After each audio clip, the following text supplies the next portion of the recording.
إن الحمد لله نحمده ونستعينه ونستغفره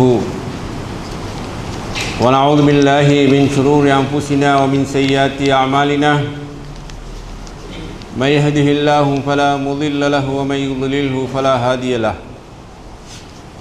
وأشهد أن لا إله إلا الله وحده لا شريك له وأشهد أن محمدًا عبده ورسوله يا أيها الناس اتقوا ربكم الذي خلقكم من نفس واحدة وخلق منها زوجها وبث منهما رجالا كثيرا ونساء واتقوا الله الذي تساءلون به والأرحام إن الله كان عليكم رقيبا يا أيها الذين آمنوا اتقوا الله حق تقاته ولا تموتن إلا وأنتم مسلمون يا أيها الذين آمنوا اتقوا الله وقولوا قولا سديدا يصلح لكم أعمالكم ويغفر لكم ذنوبكم ومن يطع الله ورسوله فقد فاز فوزا عظيما أما بعد فإن أصدق الحديث كتاب الله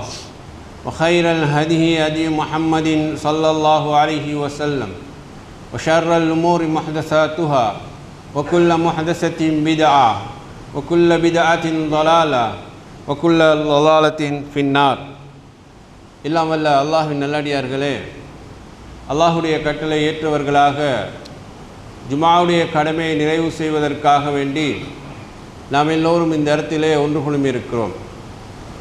அன்பார்ந்த சகோதரர்களே, அல்லாஹ் ரப்புல் ஆலமீன் எங்களுக்கு ஒரு வாழ்க்கை முறையை அவன் எங்களுக்கு தந்திருக்கிறான். எப்படி வாழ வேண்டும் என்கின்ற ஒழுங்கமைப்பை தன்னுடைய தூதர் நபி முஹம்மது ஸல்லல்லாஹு அலைஹி வஸல்லம் அவர்கள் மூலமாக அவன் எங்களுக்கு தந்திருக்கிறான். ஒரு முஸ்லீமுடைய வாழ்க்கை என்பது அவன் அல்லாஹோடு தொடர்பு கொண்ட ஒரு வாழ்க்கையை வாழ்வதோடு மனிதர்களோடு தொடர்பு கொண்ட ஒரு வாழ்வையும் அவன் வாழ வேண்டும் என்ற அடிப்படையிலே தான் அந்த வழிகாட்டலை நபி ஸல்லல்லாஹு அலைஹி வஸல்லம் அவர்களை முன்மாதிரியாக கொண்டு அல்லாஹ் ரப்புல் ஆலமீன் நமக்கு தந்திருக்கிறான். ரசூல் ஸல்லல்லாஹு அலைஹி வஸல்லம் அவர்கள் மிக சிறந்த ஒரு ஆன்மீக தலைவராக இருந்தார்கள். அதே போல மிக சிறந்த ஒரு சமூக தலைவராகவும் வாழ்ந்தார்கள். அவர்களுடைய சீராவின் எந்த பக்கத்தை புரட்டி பார்த்தாலும் எல்லா துறைகளிலும் அவர்கள் மனித சமூகத்துக்கு நல்ல ஒரு வழிகாட்டியாக இருந்திருக்கிறார்கள் என்ற செய்தியை நாம் பார்க்கிறோம். அதே போலதான் சமூகத்திலே ஒரு சிறந்த சமூக பற்றுள்ளவராக வாழ்ந்து காட்டியிருக்கிறார்கள். சமூகம் என்று சொல்லுகிற போது அதில் முஸ்லீம்களும் அடங்குவார்கள், முஸ்லீம் அல்லாதவர்களும் அடங்குவார்கள், எல்லா சமுதாயத்தவர்களும் அடங்குவார்கள், எல்லா இனத்தவர்களும் அடங்குவார்கள். அப்படிப்பட்ட மக்களோடு வாழுகிற போது நாம் இஸ்லாத்தை பின்பற்றிய கொள்கையில் வாழ்ந்தாலும் மனிதர் என்ற அடிப்படையில் அந்த சமூகத்தோடு எப்படி அணுக வேண்டும், வாழ வேண்டும் என்ற பொதுவான ஒரு கண்ணோட்டத்தையும் அவர்கள் தந்திருக்கிறார்கள். அதை நாங்கள் சமூக வாழ்வு என்றும் சொல்லுவோம், சமூக நல்லிணக்கம் என்றும் சொல்லுவோம், சகவாழ்வு என்றும் நாங்கள் சொல்லுவோம். இது அனைத்திலும் அல்லாஹ்வுடைய தூதர் ஸல்லல்லாஹு அலைஹி வஸல்லம் அவர்கள் எங்களுக்கு ஒரு முன்மாதிரியாகத்தான் வாழ்ந்து காட்டினார்கள். அவர்கள் வாழ்ந்த மக்காவுடைய சூழலில் பார்க்கிற போது அங்கு இஸ்லாத்துக்கு எதிரான மிகப்பெரிய எதிர்ப்பலைகள் இருந்த நேரத்திலும் அந்த மக்களுடைய சமூக வாழ்வில் ரசூலுல்லாஹ் பங்கு கொண்டிருந்தார்கள். மதீனாவுக்கு வந்த காலத்தில் மதீனாவில் மிகப்பெரிய எதிர்ப்பாளர்கள் வெளிப்படையாகவும் உள்ரங்கமாகவும் வாழ்ந்த காலத்திலும் ஒரு சமூக செயற்பாட்டாளராக ஒரு சகவாழ்வை மேற்கொள்கின்ற ஒரு தலைவராக அல்லாஹ்வுடைய தூதர் ஸல்லல்லாஹு அலைஹி வஸல்லம் அவர்கள் வாழ்ந்து காட்டியிருக்கிறார்கள். எனவே இந்த சமூக வாழ்வு என்று சொல்வது அதுக்கென்று சில பண்பாடுகள் இருக்கின்றன. அந்த பண்பாடுகளை நாங்கள் தெளிவாக புரிந்து கொள்ள வேண்டும். ஒரு சமூகத்தை கட்டி எழுப்புவதற்கான அடிப்படையான தேவைகள் என்னவோ, அடிப்படையான பண்புகள் என்னவோ அவைகளை இந்த சமூகத்துக்கு நாம் எடுத்து சொல்வதும் அதனை எடுத்து நடப்பதற்கான வழிகளில் நாங்கள் ஈடுபடுவதும் அதை கொண்டு ஒரு சிறந்த சமுதாயத்தை உருவாக்குவதும் தான் சமூக வாழ்வினுடைய பிரதான ஒரு பண்பாக இருந்து கொண்டிருக்கிறது என்பதை நாங்கள் ஆழமாக புரிந்து கொள்ள வேண்டும். நாங்கள் மட்டும் தனித்து வாழ முடியாது. நம்மோடு ஒரு குடும்பம் வாழ்கிறது, நம்மோடு ஒரு ஊரார் மக்கள் வாழ்ந்து கொண்டிருக்கிறார்கள், ஒரு கிராமம் வாழ்கிறது. இன்ன பிற சமூக மக்கள் வாழ்கிறார்கள், தனிநபர்கள் வாழ்கிறார்கள், ஏனைய சமூகத்தவர்கள் வாழ்கிறார்கள் என்றால் அந்த சமூகத்துக்கு மத்தியிலே ஒரு பொறுப்புணர்வோடு நாம் வாழ வேண்டும். ஒழுங்கமைப்பை கடைபிடிக்கின்றவர்களாக வாழ வேண்டும். நல்ல பண்புகளை பேசுகின்றவர்களாக, நடக்கக்கூடியவர்களாக நாங்கள் வாழ வேண்டும். சமூகத்தினுடைய ஒற்றுமையை பாதுகாக்கின்றவர்களாக வாழ வேண்டும். சமூகத்துக்கு உதவி புரிகின்றவர்களாக, நாங்கள் பணி செய்கின்றவர்களாக வாழ வேண்டும். சமூகத்தோடு புரிந்துணர்வுகளோடு நாம் வாழ வேண்டும். இப்படி வாழ்வது எங்களுடைய சுயநலத்துக்கல்ல. இப்படி வாழ்வது எங்களுடைய சுயநலத்துக்கல்ல. மக்களோடு இப்படி வாழுகிற போது, மக்களிடத்தில் இந்த நல்ல பண்புகளை கொண்டு வருகிற போது அடுத்த ஒரு சமூகம் நல்ல ஒரு சமூகமாக உருவாகும் என்பதுதான் பிரதானமான காரணம். நாம் இந்த பணியிலே ஈடுபடுகிற போது நம்மை பார்த்து நம்முடைய பிள்ளைகள் அந்த பணியில் ஈடுபட வருவார்கள். வாப்பா வந்து சமூக பணியில் ஈடுபடுகிறார், சமூகத்துக்காக உழைக்கிறார், சமுதாயத்தினுடைய மரியாதையை பாதுகாப்பதற்காக அவர் வாழ்கிறார், சமூக ஒழுங்கு கெட்டு போகாமல் இருப்பதற்காக அதிக அக்கறையோடு வாழ்கிறார், குடும்பத்துக்குள் அந்த ஒற்றுமையை, புரிந்துணர்வை, மரியாதையை ஏற்படுத்துவதற்காக அவர் வாழ்கிறார் என்ற ஒரு பாடம் நம்மிடத்திலிருந்து நம்முடைய பிள்ளைகள் படிக்கும். அந்த பிள்ளைகளுடைய எதிர்காலத்துக்கு அது செப்பனிடக்கூடியதாகத்தான் அந்த நிழல்காலம் இருந்து கொண்டிருக்கும். இதுதான் பிரதானமான ஒரு காரணம். அப்போ ஒவ்வொரு குடும்பத்தினுடைய நிலைப்பாடு இப்படியாக மாறுகிற போது ஒவ்வொரு சமூக அங்கத்தினர்களும் நல்ல விதமாகத்தான் பார்க்க தொடங்குவார்கள், நல்ல விதமாகத்தான் நடக்க தொடங்குவார்கள், நல்ல விதமாகத்தான் சமூகத்தை புனரமைக்க வேண்டும் என்று விரும்புவார்கள். சமூகத்துக்குள் ஏதாவது தீமைகள் வருமாக இருந்தால், சமூகத்தை அச்சுறுத்தக்கூடிய விவகாரங்கள் சமூகத்துக்குள் வருமாக இருந்தால் அதற்கு எதிர்த்து குரல் கொடுக்கக்கூடியவர்களாக, அதனை மாற்றீடாக நல்லதை கொண்டு வரக்கூடியதாக அந்த சமூகம் அப்போதுதான் ஒன்று திரளும். எனவே இந்த சமூக வாழ்வு என்பது எல்லோருக்கும் இருக்க வேண்டிய பொதுவான ஒரு கண்ணோட்டம். ரசூல் ஸல்லல்லாஹு அலைஹி வஸல்லம் அவர்கள் மக்காவில் வாழ்ந்தபோது ஹில்ஃபுல் ஃபுதூல் என்ற ஒரு அமைப்பு இருந்தது. இந்த அமைப்பு அன்றைய காலத்தில் முஸ்லீம் அல்லாத மக்காவுடைய தலைவர்கள், பிரதானமான 6 கோத்திரங்கள் சேர்ந்து உருவாக்கின ஒரு அமைப்பு இது. ரசூலுல்லாஹ்வுடைய இளமை காலத்திலிருந்து இந்த அமைப்பு இருந்து கொண்டிருக்கிறது. பொதுவாக இதன் நோக்கம் என்னென்னு சொன்னால், அந்த சமுதாயத்தில் ஒரு போர் உருவானது. அந்த போர் அவர்களுக்கு இடையிலான, குழுக்களுக்கு இடையிலான அந்த போர் உருவாகி, கோத்திரங்களுக்கு இடையிலான போர் உருவாகி, அந்த போரினால் நிறைய குடும்பங்கள் பாதிப்புக்குள்ளாகின. குடும்பங்கள் பாதிப்புக்குள்ளாகி சமூக வாழ்வு மிகப்பெரிய ஒரு கஷ்டத்தை, சிரமத்தை சந்தித்து கொண்டிருந்த ஒரு நேரம் அது. அப்போதுதான் அவர்கள் பார்த்தார்கள், இந்த சமுதாயத்தில் இப்படி குழுக்களாக போராடுவது, கோத்திரமாக போராடுவது என்பது சமூக ஒழுங்கு அமைப்புக்கு மிக பிரதானமான சீரழிவை கொண்டு வரக்கூடியது. இது மக்கள் மத்தியில் எப்போதும் வன்மத்தை தூண்டக்கூடியது, மக்கள் மத்தியில் எப்போதுமே அந்த போருடைய சிந்தனையை வளர்க்கக்கூடியது.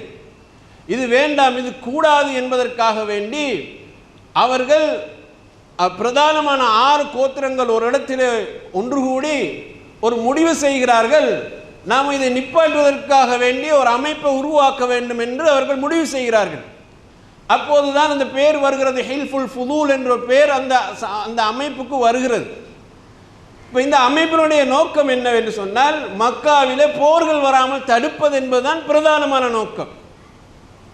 அன்பார்ந்த சகோதரர்களே, ரசூல் ஸல்லல்லாஹு அலைஹி வஸல்லம் இளமை காலத்தில் உருவாக்கப்பட்ட இந்த அமைப்பை பற்றி ரசூல் ஸல்லல்லாஹு அலைஹி வஸல்லம் நபியாக வந்த பிறகு சொல்கிறார்கள், அந்த ஹில்ஃபுல் ஃபுதூலில் எனக்கும் அழைப்பு கொடுத்தால் நான் அந்த அழைப்பிலே சேர்ந்து கொள்வேன் என்கிறார்கள். அப்போ இது யார் உருவாக்கினது? அந்த மக்காவில் இருக்கக்கூடியவர்கள், இஸ்லாத்துக்கு எதிர்ப்பாக இருக்கக்கூடியவர்கள் தான் அதை உருவாக்கினார்கள். அந்த அமைப்பு பொது நோக்கத்தை கொண்டது, சமூக மேம்பாட்டை அடிப்படையாக கொண்டது, சமூகத்தில் பிரச்சனைகள் வராமல் தடுப்பதை நோக்கமாக கொண்டது. அப்போ சமூக வளர்ச்சிக்கு பொது ஸ்தாபனம் ஒன்று தேவை. இன்றைக்கு உலக அளவிலே பல ஸ்தாபனங்கள் உருவாக்கப்பட்டு அது சமூகத்தினுடைய வாழ்வுக்கு எப்படி ஒத்துழைப்புகளை நல்கி கொண்டிருக்கின்றனவோ அதுபோலதான் அன்றைக்கு அந்த ஹில்ஃபுல் ஃபுதூலும் இருந்தது. ரசூலுல்லாஹ் என்ன விரும்பினார்கள்? எனக்கு அதில் அழைப்பு தந்தால் நானும் அதில் பங்கு கொள்வேன் என்று சொன்னார்கள். காரணம், சமூகம் வாழ வேண்டும், சமூகத்துக்குள் நல்லது பரிமாறப்பட வேண்டும். அப்படியான ஒரு அமைப்பு முஸ்லீம் அல்லாதவர்கள் உருவாக்கினாலும் நாம் இஸ்லாம் என்ற கொள்கையில் இருந்தாலும் நம்முடைய மார்க்க ரீதியான கொள்கைகளை விட்டு கொடுக்காத வண்ணம் பொதுவான சில பணிகளிலே நாம் அவர்களோடு ஒன்றிணையலாம். அந்த ஒன்றிணைவென்பது எமது முஸ்லிம் குடும்பத்தையும் பாதுகாக்கும், ஏனைய சமூகத்தினுடைய குடும்பங்களையும் பாதுகாக்கும். எனவே சமூக பொது அமைப்பு ஒன்றுதான் அது. அந்த அமைப்பிலே முஸ்லீம்கள் தாராளமாக பங்கு கொள்ளலாம், அவர்கள் இயங்கலாம். அப்படி இல்லை என்றால் முஸ்லீம்கள் கூட பொதுவான ஒரு ஸ்தாபனத்தை உருவாக்கி, உதாரணமாக ஒரு கிராமத்துக்குள்ள ஒரு ஸ்தாபனத்தை உருவாக்கி அதில் ஒரு சில பேரை பொது அங்கத்தினர்களாக ஆக்கி இந்த கிராமத்துடைய நல்வாழ்வுக்கு என்ன பணிகள் செய்ய முடியுமோ அதை கொண்டு வருவது என்ற ஒரு பொது நிலைமையை உண்டாக்கலாம். முஸ்லீம்களும் உண்டாக்கலாம். அவர்களால் முடியாது விட்டால் முஸ்லீம் அல்லாதவர்களை செய்கிறார்கள் என்றால் அதுக்குரிய நல்லது இருக்குமாக நாம் அதில் பங்கு கொள்ளலாம். பொதுவாக நீங்கள் பாருங்கள், உலகத்திலே சில பாவங்களை பற்றி விழிப்புணர்வு ஊட்டுவதற்காக வேண்டியும் இழப்புகளை பற்றி மீள பெற வேண்டும் என்பதற்காக வேண்டியும் இந்த சர்வதேச தினங்கள் கொண்டாடப்படுகிறது. இது எந்த ஒரு மதத்துடைய கலாச்சாரத்தை அடிப்படையாக கொண்டு உருவாக்கப்பட்டது அல்ல. பொது ஸ்தாபனத்தினுடைய அடிப்படையிலே சிந்தனை உருவாக்கப்பட்டது. குடும்ப அமைப்பு செயலிழந்த போகிறது. எனவே குடும்ப அமைப்பை மீள் வலியுறுத்துவதற்காக ஒரு சின்னத்தை கொண்டு வந்தார்கள். போதைப் பொருளால் இளம் சமூக நாசமாகி போகிறது. போதைப் பொருளை இந்த சமுதாயத்துக்கு விழிப்பூட்ட வேண்டும், இளம் சமூகத்தை பாதுகாக்க வேண்டும், குடும்பங்களை பாதுகாக்க வேண்டும் என்ற விழிப்புணர்வு நாளொன்று உருவாக்கப்படுகிறது. இது எந்த மதமும் உருவாக்குவதல்ல, இது பொது ஸ்தாபனங்கள் உருவாக்குவது. அது உலக அங்கீகாரத்துக்குரியதாக ஆக்கினதுக்கு காரணம் இது உலகளவில் உள்ள பிரச்சனைகள், ஒரு கிராமத்துக்குள்ள மட்டும் சுருங்கின பிரச்சனை கிடையாது. எனவே அந்த அடிப்படையில் தான் அது நோக்கப்பட வேண்டும். அப்படியான சில நிகழ்வுகள் வருகிற போது கூட அதை செயல்படுத்துவதற்கு, அந்த திட்டங்களை முன்னெடுத்துக் கொள்வதற்கு அரசாங்கம் கூட உதவி செய்ய தயாராகிறது. பொதுவாக சில செயல்பாடு இருக்கிறது, அது அரசாங்க மட்டத்தில் மட்டும் செய்ய முடியாது. தனியார் நிறுவனங்களுடைய பங்களிப்பும் கண்டிப்பாக தேவை. ஒரு சமூக ஸ்தாபனத்துடைய பங்களிப்பும் அது கண்டிப்பாக தேவை. அப்படி என்கிற போது அரசாங்கம் கூட அந்த பணிக்கு உதவி செய்ய தான் முன்வரும். இப்படியான சில செயல்கள் உருவாக காரணம் என்னென்றால் சமூக வாழ்வை மேம்படுத்துவதுதான் காரணம். அன்பார்ந்த சகோதரர்களே, ஒரு சமூக வாழ்வில் ஒரு முஸ்லீமை ஒதுங்குவதற்கு இஸ்லாம் அனுமதி தரவே இல்லை. ரசூல் ஸல்லல்லாஹு அலைஹி சொன்னார்கள், ஒரு மூமின் என்றால் யாரு தெரியுமா? அவன் மக்களோடு சேர்ந்து பழகக்கூடியவனாக இருப்பான், அவன் மக்களோடு இரண்டரை கலந்து வாழக்கூடியவனாக இருப்பான். அப்படி வாழுகிற போது அவனுக்கு சில தொல்லைகள் வரும். அந்த தொல்லைகளையும் அவன் சகித்து கொண்டு அவன் வாழ்வானாக இருந்தால் அவன் தான் மூமின் என்று ரசூலுல்லாஹ் சொன்னார். மக்களோடு நான் கலந்து வாழ மாட்டேன், இதெல்லாம் எனக்கு சரி வராது என்று ஒதுங்குறவன் அல்ல மூமின் என்கிறார்கள். அப்போ சமூகம் என்று சொல்லுகிற போது, ஒரு சமூக பணியில் ஈடுபடுகிற போது நிச்சயமாக பல குற்றச்சாட்டுகள் சொல்லுவார்கள், விதவிதமான கதைகளை கட்டுவார்கள். அவர்கள் பிடித்தவர்கள் சொல்வார்கள், பிடிக்காதவர்கள் சில செய்திகளை சொல்லுவார்கள். இது சமூக வாழ்வில் சகஜமானது. இதற்காக வேண்டி எல்லாருமே ஒதுங்கின என்று சொன்னால் சமுதாயத்தை வழி நடாத்துவது யார் சகோதரர்கள்? சகோதரம் என்பது எல்லாருக்கும் உரியது என்கிற போது அவங்க செய்யட்டும் நாங்கள் செய்யட்டும், இதில் எங்களுக்கு தேவையில்லை, வந்தால் நாங்கள் குரில் காய்வோம் என்ற அடிப்படையில் ஒரு மூமின் வாழ முடியாது என்பதை ரசூல் ஸல்லல்லாஹு அலைஹி சொல்கிறார்கள். பொதுவாக பார்த்தால் இந்த பணிக்கெல்லாம், இப்படியான பணிக்கெல்லாம் முஸ்லீம்கள் தான் எல்லா இடத்திலும் முன்மாதிரியாக இருக்க வேண்டும். அது எங்களுக்கு பொது ஸ்தாபனங்களால் செய்ய முடியாது விட்டாலும், அதுக்கென்று தனி நிறுவனங்கள் உருவாக்க முடியாது விட்டாலும், ஒவ்வொரு ஊரில் இருக்கக்கூடிய பள்ளிவாசல் நிர்வாகங்கள் அதை முன்வந்து செய்யலாம். அதுக்கென்று தனி அங்கீகாரம் எந்த கவர்மெண்ட்லையும் கிடைக்கக்கூடிய ஒன்று தான். அதுக்கு நீங்கள் ஏஜி ஆஃபீஸில் போய் அதுக்கு பதிவது மட்டும்தான் உங்களுடைய கடமை. அதுக்கு அடுத்து எல்லாம் உங்களுக்கான வழிகாட்டலும் அதற்கான உதவிகளும் வந்து சேரும். அப்போ பள்ளிவாசல் என்பது நம்ம எதை நோக்கமாக கொள்கிறோமோ அந்த நோக்கத்தினுடைய பணி அந்த கிராமத்திலே அந்த பகுதியில் கண்டிப்பாக நிறைவேற்றப்பட வேண்டும். அதுதான் சமூக வாழ்வுக்குரிய அடிப்படை ஸ்தாபனம் என்பது பள்ளிவாசல். அது மாதிரி ஒவ்வொரு சமூகத்துக்கும் அவங்களோட வணக்க ஸ்தலங்கள் இருக்கிறது. இதை நான் தெளிவாக புரிந்து கொள்ள வேண்டும் சகோதரர்களே. ரசூல் ஸல்லல்லாஹு அலைஹி வஸல்லம் மக்காவிலே வாழ்கிற போது இஸ்லாம் கடுமையாக எதிர்க்கப்பட்டிருக்கக்கூடிய ஒரு நேரத்தில் யமன்லேருந்து ஒரு மனிதர் வருகிறார். அவர் மக்காவில் வந்து வியாபாரம் செய்கிறார். வியாபாரம் செய்திருந்த அந்த நேரத்தில் மக்காவுடைய முக்கியமான ஒரு பிரமுகர் இந்த யமன் வாசி இடத்துல வந்து பொருட்களை வாங்கிவிட்டு பணம் கொடுக்காமல் அவர் தில்லுமுள்ளு செய்ய ஆரம்பித்தார். அது நொந்து போன அந்த மனிதன், அவர் யமன்லேருந்து வந்து மக்கால வியாபாரம் பண்ணுகிறார். சரக்குகள் எல்லாம் விற்கப்பட்டிருக்கிறது. ஆனால் அதை எடுத்துக்கொண்டு போனார் தனக்கு அந்த பணத்தை தரவில்லை என்று அவர் மக்காவில் குரல் கொடுக்கிறார். இன்னார் எனக்கு பணம் தராமல் இருக்கிறார், நீங்கள் கேட்டு தாருங்கள் என்ற அடிப்படையில் குரல் கொடுக்கிறார், நீதிக்காக குரல் கொடுத்து கேட்கிறார்.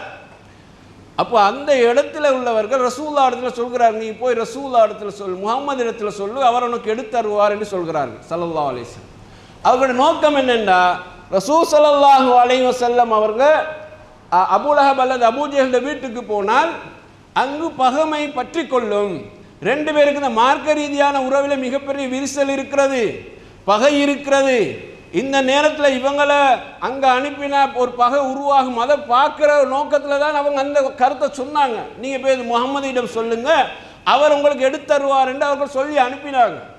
இப்போ அவங்களோட நோக்கம் வேறு விதமாக இருந்தாலும் அல்லாஹ்வுடைய தூதரத்தில் யமன் வாசிகள் சொல்லுகிறார், இன்னார் எனக்கு இப்படி எடுத்துட்டு போனார், பணம் தராமல் இழுத்தடிக்கிறார் என்று சொன்ன நேரம் அல்லாஹ்வுடைய தூதர் ஸல்லல்லாஹு அலைஹி வஸல்லம் அவர்கள் அந்த மனிதனுடைய வீட்டை போய் கதவை தட்டி, நீ இவனிடத்தில் இப்படி பொருள் வாங்கியிருக்கிறாய், பணத்தை கொடுக்காமல் இருக்கிறாய், அவருக்குரிய பணத்தை செட்டில் பண்ணு ரசூல் ஸல்லல்லாஹு அலைஹி வஸல்லம் சொன்னார்கள். அவரும் செட்டில் பண்ணினார் என்ற வரலாற்று குறிப்பை நாங்கள் பார்க்கிறோம். அன்பார்ந்த சகோதரர்களே, யமன் வாசியர் முஸ்லீம் அல்ல, அவர் மக்காவுக்கு இஸ்லாத்தை ஏற்க வந்தவரும் அல்ல, அவர் யாரென்று அல்லாஹ்வுடைய தூதருக்கும் தெரியாது.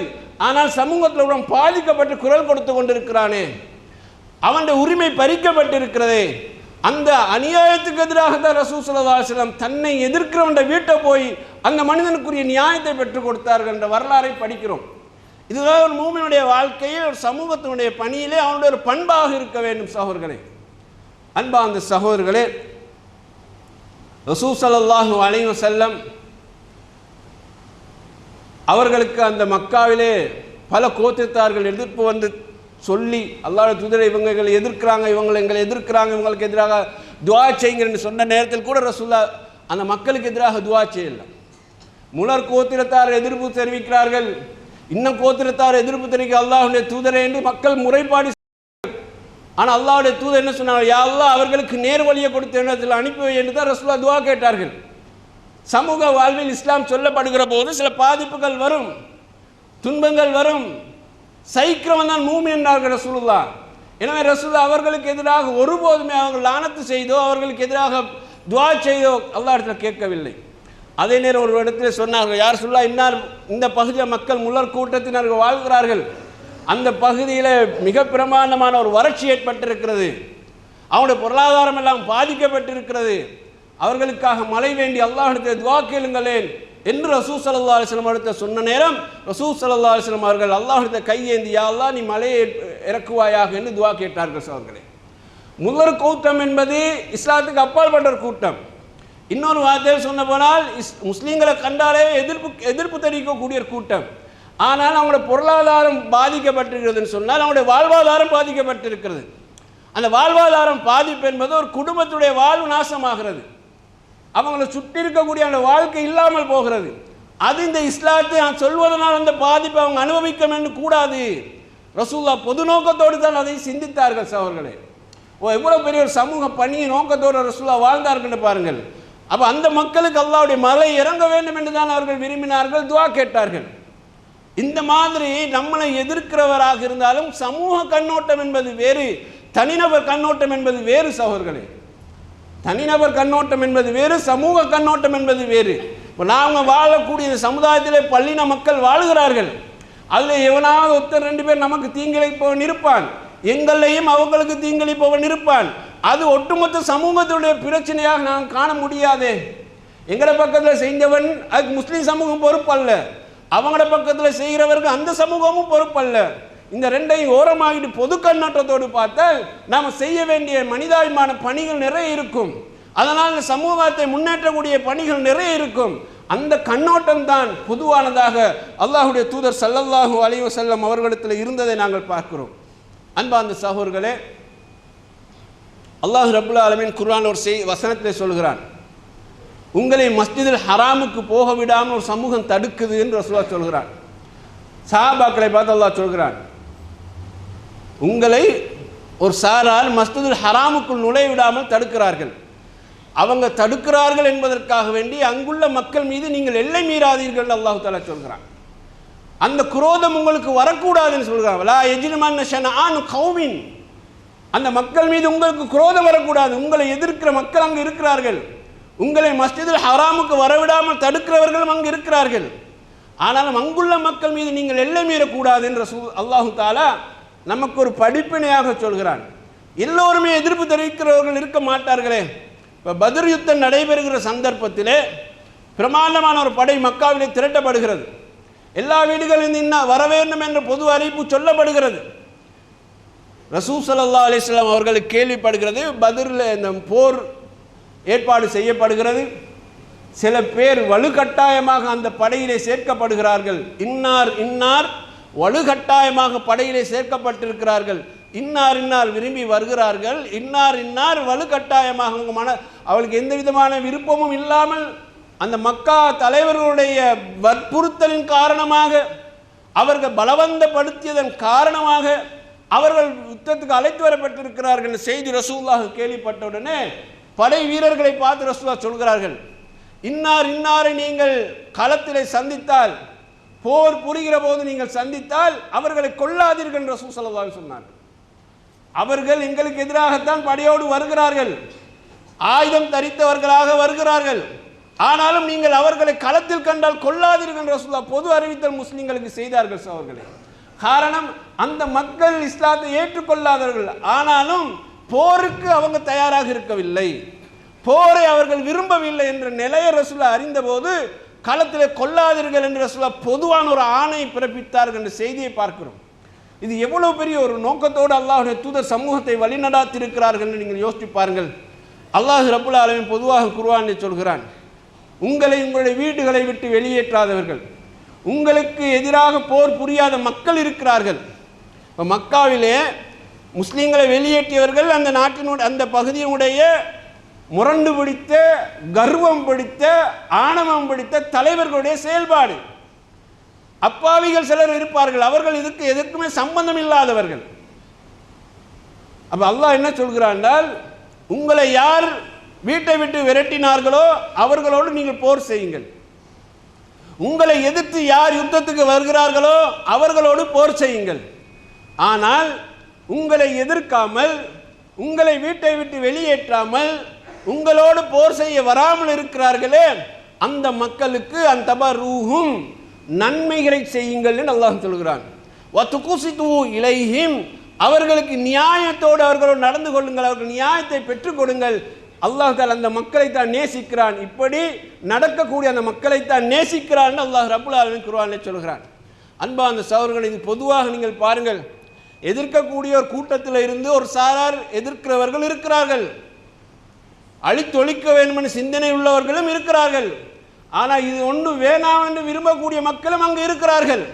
அப்போ நம்ம யார் மீது இந்த பொது கண்ணோட்டத்தை செலுத்த வேண்டும் என்று அல்லாஹ் சொல்லுகிற போது, உங்களை அவங்க எதிர்க்கவில்லையே, உங்களோடு போருக்கு வரவும் இல்லையே, அந்த மக்களுக்கு நன்மை செய்யுங்க அல்லாஹ் ஒரு உத்தரவாக பிறப்பிக்கிறான். சகோதரர்களே, இப்போ இஸ்லாத்தினுடைய கண்ணோட்டத்தை நீங்கள் யோசித்து பாருங்க, எவ்வளோ ஒரு அழகான கண்ணோட்டத்தை அல்லாஹ் ரப்புல் ஆலமீன் சமுதாயத்துக்கு தந்திருக்கிறான்னு யோசித்து பாருங்க.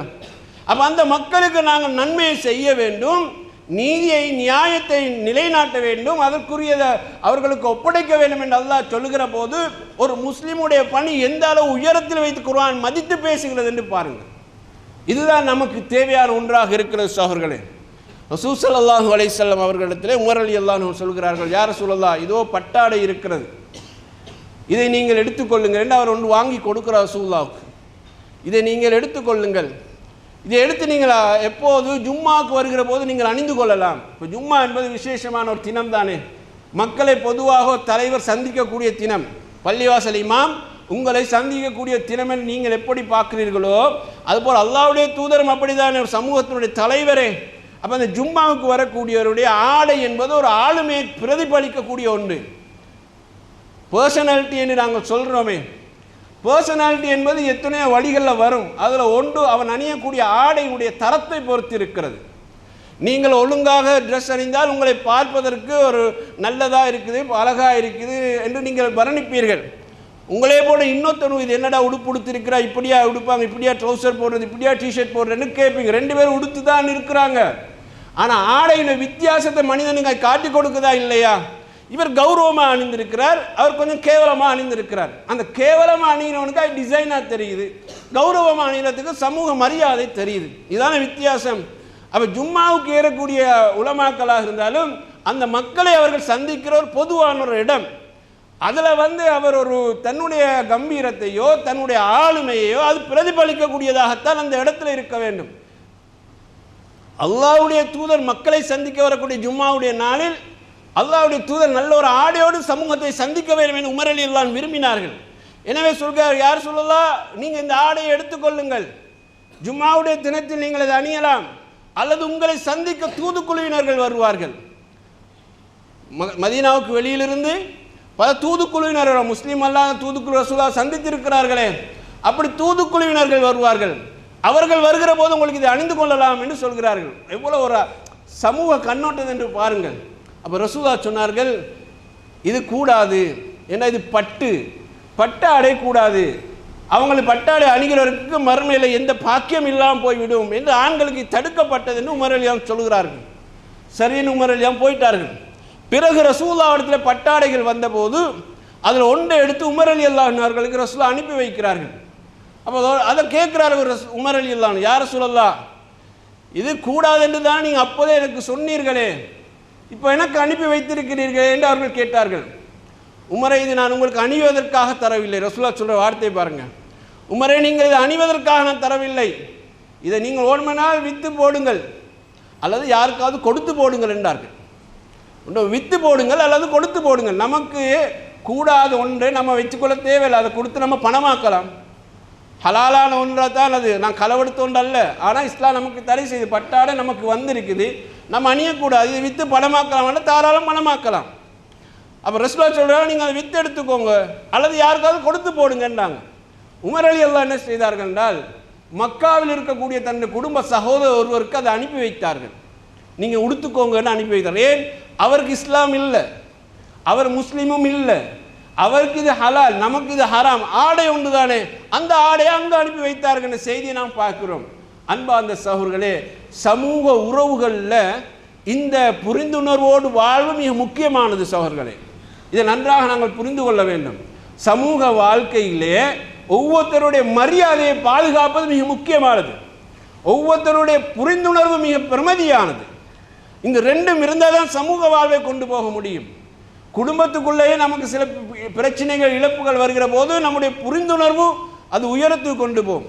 அந்த புரிந்துணர்வுலாம் நாம் பேசக்கூடிய செய்திகள் நம்முடைய மரியாதையை கண்ணியத்தை உயர்த்தி காட்டும். அப்போ குடும்பத்துக்குள்ளே நாம் அதை பாதுகாக்கிற மாதிரி, குடும்பத்துக்குள்ளேயும் அதை நாம் கொண்டு வர்ற மாதிரி சமூகத்துக்குள்ளேயும் நம்ம அதை கொண்டு போக வேண்டும் சகோதரர்களே.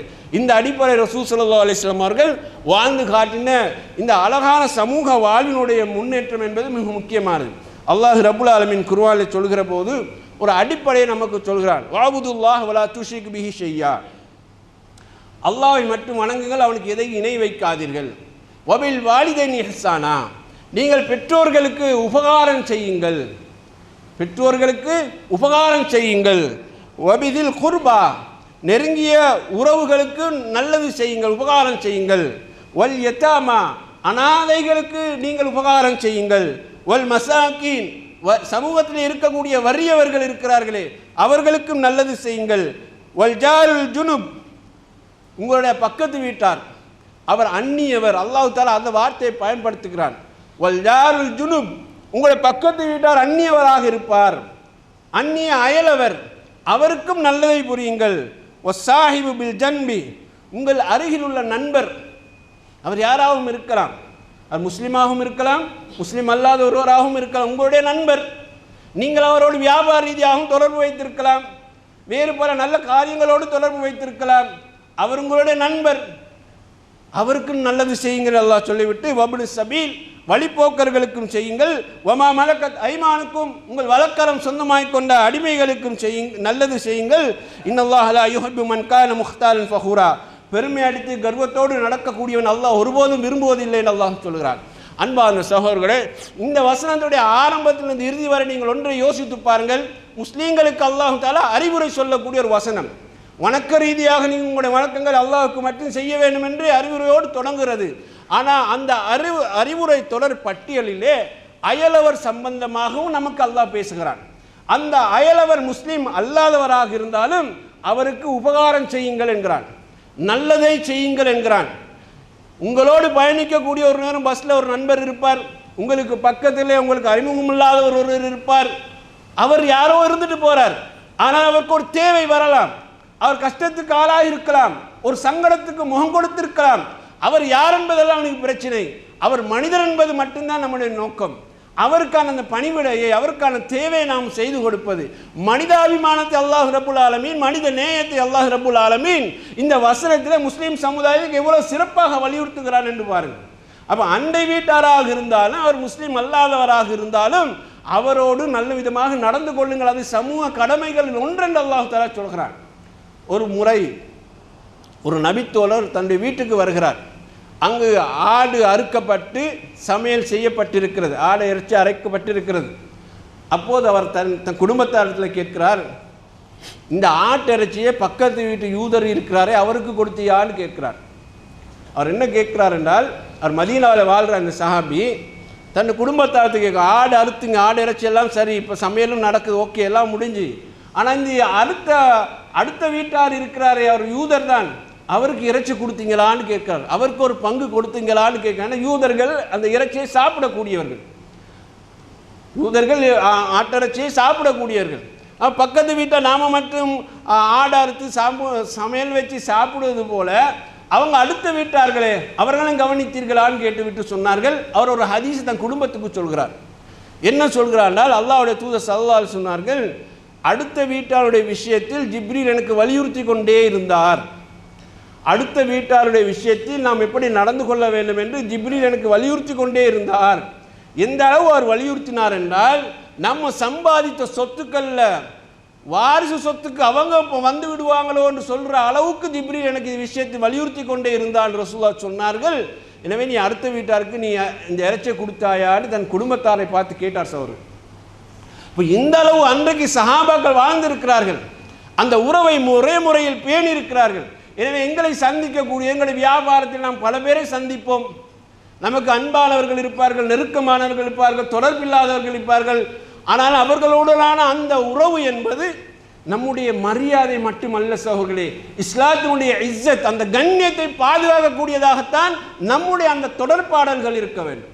நம்முடைய பேச்சு, அவரோடு நாம் தொடர்பு கொள்கிற முறை, அவரோடு நாம் நடந்து கொள்கின்ற முறை, அவரோடு நாம் மேற்கொள்கின்ற கொடுக்கல் வாங்கல் முறை நமது கண்ணியத்தை மட்டும் பாதுகாக்கக்கூடியதாக இருக்காது, அது இஸ்லாத்தினுடைய மகிமையை கண்ணியத்தை பாதுகாக்கக்கூடியதாக இருக்கும். அத்தகைய ஒரு பொறுப்போடு தான் வாழ்வதற்கு அல்லாஹ் ரப்புல் ஆலமீன் இந்த சமூக வாழ்க்கைக்கு நமக்கு வழிகாட்டிருக்கான்னு புரிந்து கொள்ளுங்கள். அக்கூலு கௌலி ஹாதா வஸ்தக்ஃபிருல்லாஹ் லி வலக்கும் வல் ஜமீஇல் முஸ்லிமீன் இன்னஹு வல் கஃபூருர் ரஹீம். அல்ஹம்துலில்லாஹ் வஸ்ஸலாத்து வஸ்ஸலாமு அலா ரசூலில்லாஹ் வ அலா ஆலிஹி வ அஸ்ஹாபிஹி அஜ்மஈன். அம்மா பாத். அன்பார்ந்த சகோதரர்களே, அல்லாஹ்வுடைய தூதர் நபி முஹம்மது ஸல்லல்லாஹு அலைஹி வஸல்லம் அவர்கள் மதீனாவுக்கு சென்ற நேரம் அங்கு யூதர்கள் இருந்தார்கள். பிரதானமான யூதர்களில் 3 பிரதான கூட்டத்தினர்கள், கோத்திரத்தர்கள் இருந்தார்கள். இப்போ இஸ்லாம் தான் அங்கு மேலோங்கி இருக்கிறது, அவர்கள் சிறுபான்மை சமுதாயத்தவர் சார்ந்தவர்கள்.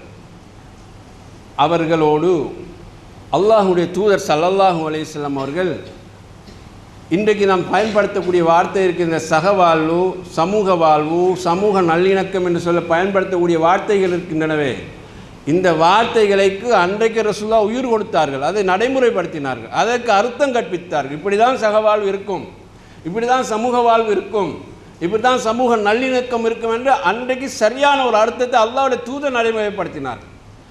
குறிப்பாக சுமார் 11-12 அம்சங்களை கொண்ட ஒரு புரிந்துணர்வு உடன்படிக்கை கொண்டு யூதர்களோடு ரசூலுல்லாஹ் நடத்தினார்கள். அதனுடைய உள்ள என்றால், மதீனாவை பாதுகாப்பதில் யூதர்களுக்கும் பங்கு இருக்கிறது. ஏன்னா அவங்க மதீனாவுடைய குடிமக்கள், முஸ்லீம்கள் மட்டும் மதீனாவை பாதுகாப்பதுடைய பொறுப்புக்குரியவர்கள் அல்ல, யூதர்களுக்கும் அந்த பொறுப்பு இருக்குது என்று ரசூலுல்லாஹ் அந்த உடன்படிக்கையினூடாக புரிய வைத்தார். ஏன்னா இப்போ மதீனா என்பது எல்லாரும் சேர்ந்து வாழக்கூடிய ஒரு நாடு தான், தனி நாடு தான். அது மக்கா என்பது தனி நாடு போல மதீனா என்பது தனி நாடு தான். அப்போ அந்த நாட்டை எதிரிகள் அழிக்க பார்த்து கொண்டு இருக்கிறார்கள், அழிக்க வருகிறார்கள் என்கிற போது அதற்கு முழுமையாக மதீனத்து முஸ்லீம் மக்களோடு அவங்க தாய் நாட்டோடு தான் சார்ந்திருக்க வேண்டும். எந்த சந்தர்ப்பத்திலையும் எதிரிகளுக்கு நீங்கள் துணை போகக்கூடாது. எந்த சந்தர்ப்பத்திலையும் அவர்களுக்கு எந்த ஒரு உதவியும் வழங்கக்கூடாது.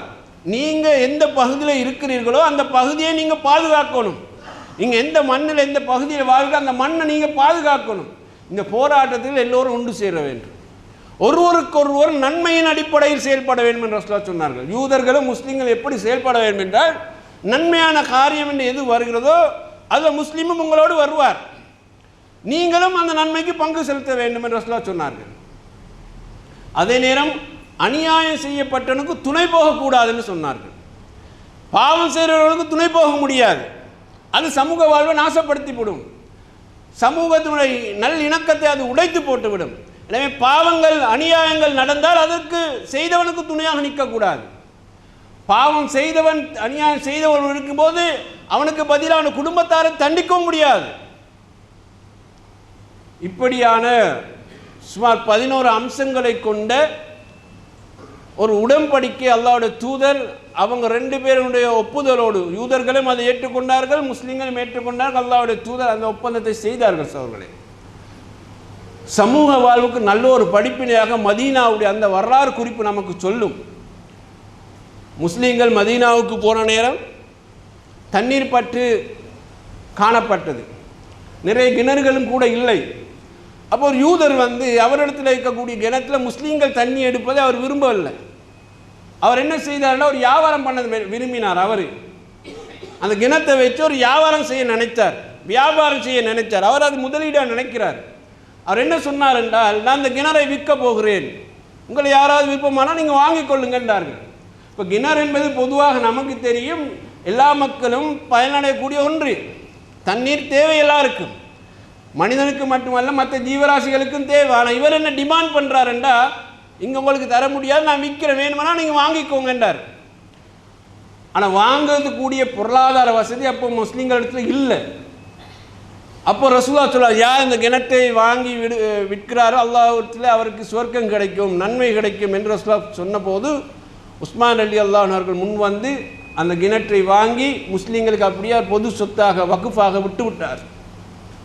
முஸ்லீம்கள் பலனடையக்கூடியதாக இருந்தார்கள். அவர்களே, மதீனாவை பாருங்க, அந்த கிணறு அவருடைய சொந்தத்தில் வச்சிருக்கிறார்.